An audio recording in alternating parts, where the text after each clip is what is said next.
Good morning, good afternoon, good evening, wherever you may be. Caroline Turner here.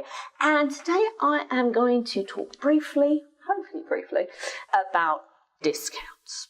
Now, if you've watched my film that I made ages and ages ago, I think I got a bit probably carried away because I hate discounts.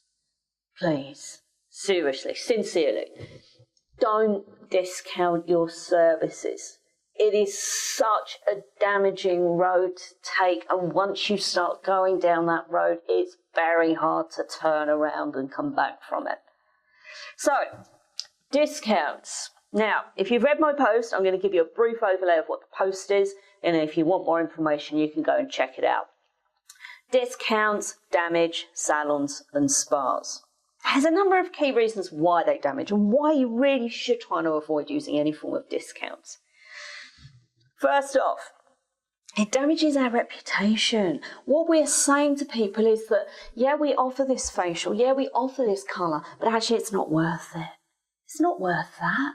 Don't pay that amount. It's not really worth it. We devalue the service in the mind of the clients. Now, this has been studied by top leading professionals from the likes of Harvard Business School. Some of the leading universities have looked at what happens to consumer behaviour when we use discounts. And it doesn't matter which business you're in.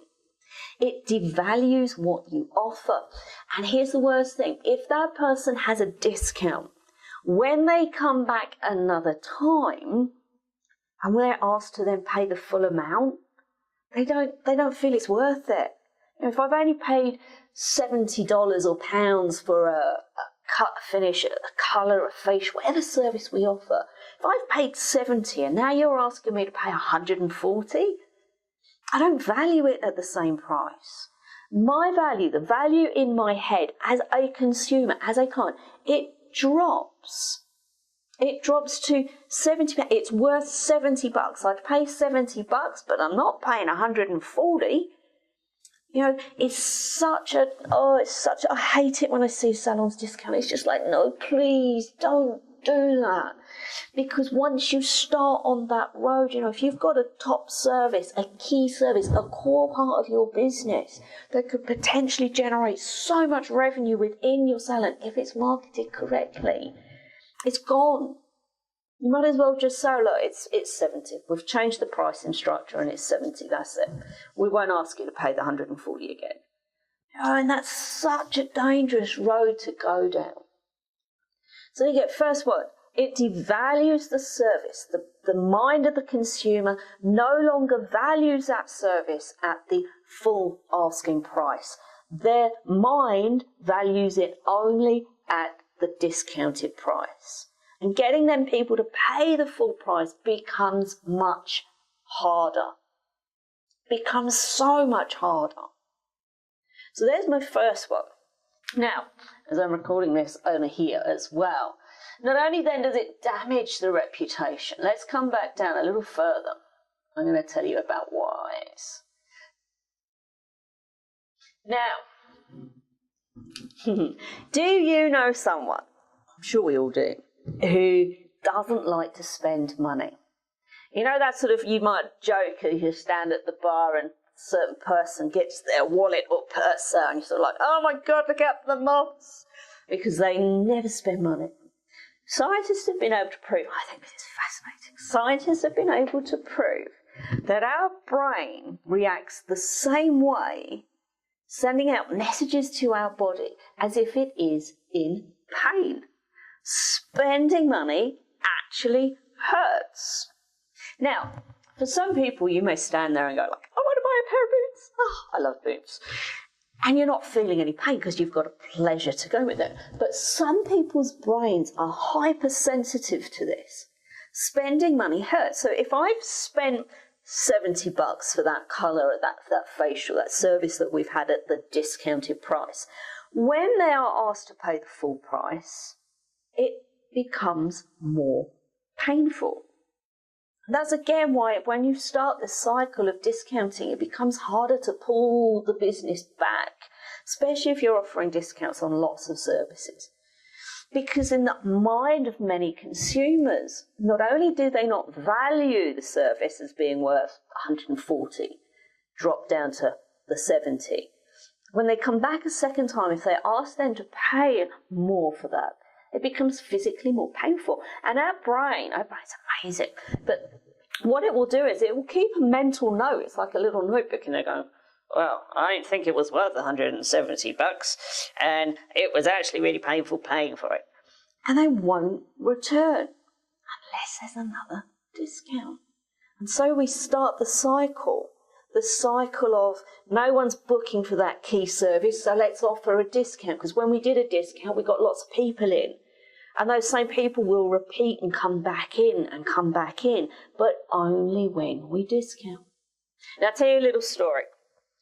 I was meeting with a business owner a few years ago now, and he had a particular service that should have been generating a real chunk of his revenue.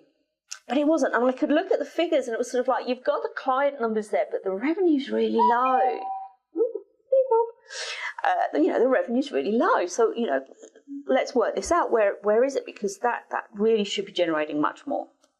Anyway, what I found out was that he had been doing once a year, 1 week only, a humongous, massive discount on this particular service.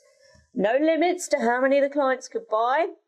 And so what was happening was that the client would wait for an entire year.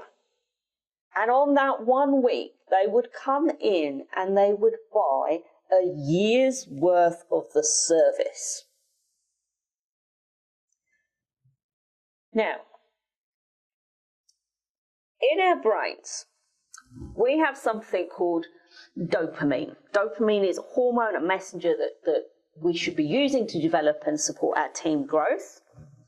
But also we have to understand how dopamine impacts and affects our clients. Now, I want my clients to have a dopamine hit when they're spending money with me. I don't want them to have a dopamine hit when they're following a promotion, and discounts can cause a dopamine hit. Now, dopamine is very addictive. It gives us that, oh, fabulous, that elation. It makes us feel more confident. It's such an important hormone to use within our businesses. If you know how, it's very simple to know how. But what was happening with this particular business was that dopamine is addictive. So the clients had become addicted to coming in once a year and purchasing a year's worth of the service. But the owner had become addicted to it also.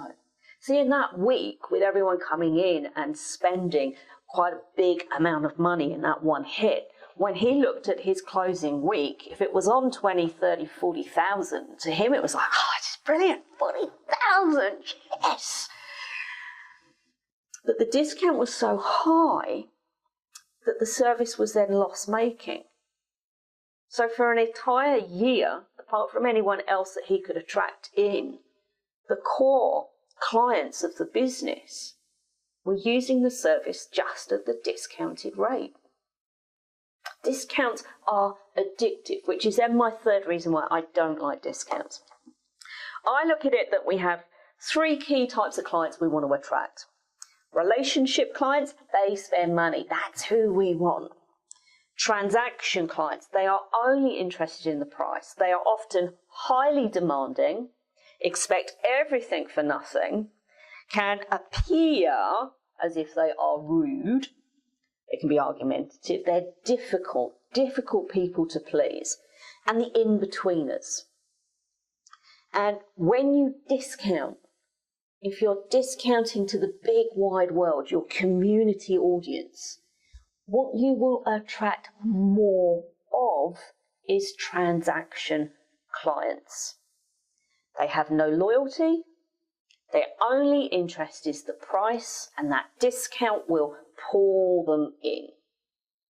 They can be very demanding. They are more likely to be your no-shows. your late arrivals, because they don't care. They have no interest in caring for you or your business or your team. Their only interest is the price. So that for me is my 3 key reasons. Please don't go down the discount route. It really does damage business. It reduces your reputation. It says we're not worth paying that amount. It devalues the value of that service in the head of the client, and means if they're then asked to pay the full amount, they are less likely or will find it more painful, and that impacts how they remember the service, and they're less likely to return unless you discount again. And that's where that cycle of, oh my God, I need to do something, let's discount something. Plan your marketing in advance. And the key and the focus, add value. Look at how you can add value to your promotions rather than discounting. I have another post, that's the word I'm looking for, on how to add value. So check that out. I think that's enough for today, don't you? I will speak with you soon, hopefully. Have a fabulous day. Please do comment below. And if you know people who are discounting, then please do share this with you. And please try and avoid discounting. It really is such a damaging way to run your business when it comes to marketing. Have a fabulous day wherever you are.